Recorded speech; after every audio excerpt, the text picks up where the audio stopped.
2014 నుంచి 2019 వరకు ఉన్నటువంటి రాష్ట్ర ముఖ్యమంత్రి గౌరవ నారా చంద్రబాబు నాయుడు గారు పోలీసు వ్యవస్థకు ఎన్నో మేలులను చేసి ఎంతో ఆర్థికంగా మమ్మల్ని చూశారు. అప్పట్లో ప్రతి పోలీసుకు ప్రమోషన్ వచ్చేది.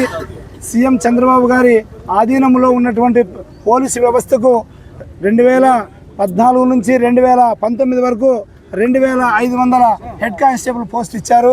దాదాపు 1500 ఏఎస్ఐ పోస్టులు ఇచ్చారు.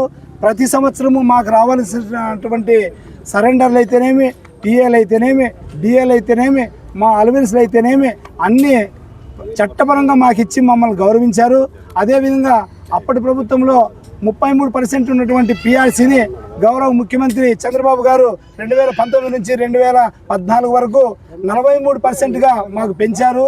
కానీ గత వైఎస్ఆర్సీపీ ప్రభుత్వం మాజీ ముఖ్యమంత్రి శ్రీ జగన్ గారు 2019లో వచ్చిన తర్వాత చంద్రబాబు నాయుడు గారు ఇచ్చినటువంటి సైకిల్ అలవెన్స్లు అయితేనేమి, యూనిఫామ్ అలవెన్స్లు అయితేనేమి, డిఏలు అయితేనేమి, టీఏలు అయితేనేమి 43% ఇచ్చిన పిఆర్సీని రివర్స్ చేసి మా హౌస్ రెంట్లను తగ్గించి మమ్మల్ని ఆర్థికంగా ఇబ్బందులు పెట్టి తీవ్ర నిరాశ గురి చేసి మా రాష్ట్ర పోలీసుల యొక్క కడుపు కొట్టిన దానివల్ల నాకు బాధ కలిగి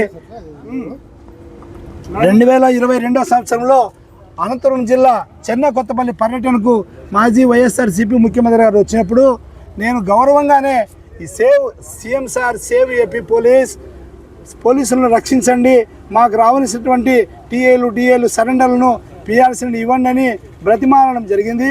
దానికి మాజీ ప్రభుత్వం కక్ష కట్టి నన్ను ఉద్యోగ విధుల నుంచి డిస్మిస్ చేసి నన్ను చిత్రహింసలకు గురి చేసి నన్ను జైలు పాలు చేసి నా మీద దాదాపు 5 కేసుల వరకు బనాయించి నన్ను చంపాలనే ఉద్దేశంతో కూడా ప్రయత్నించారు.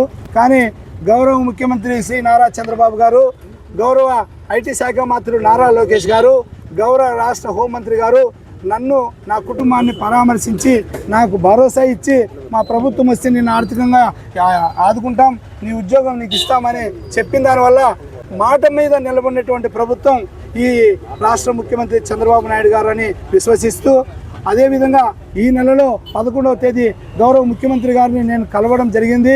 ఆ రోజు నా బాధలన్నీ తెలుసుకొని నన్ను ఉద్యోగ విధుల నుంచి విధుల్లోకి నన్ను తీసుకున్నారు. అదేవిధంగా గత వైసీపీ ప్రభుత్వంలో రాష్ట్ర వ్యాప్తంగా 278 మంది కానిస్టేబుల్లను ఇబ్బంది పెట్టి డిస్మిస్ చేశారు.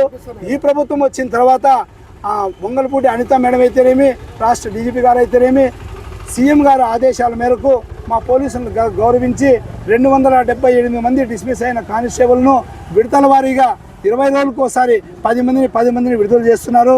గతంలో కూడా 13వ తేదీ ఈ జిల్లాకు వచ్చినటువంటి ప్రధానమంత్రి వచ్చినప్పుడు దాదాపుగా 6 మందిని మా జిల్లాలో రాష్ట్ర ముఖ్యమంత్రి గారు ఉద్యోగ విధుల్లోకి తీసుకున్నారు.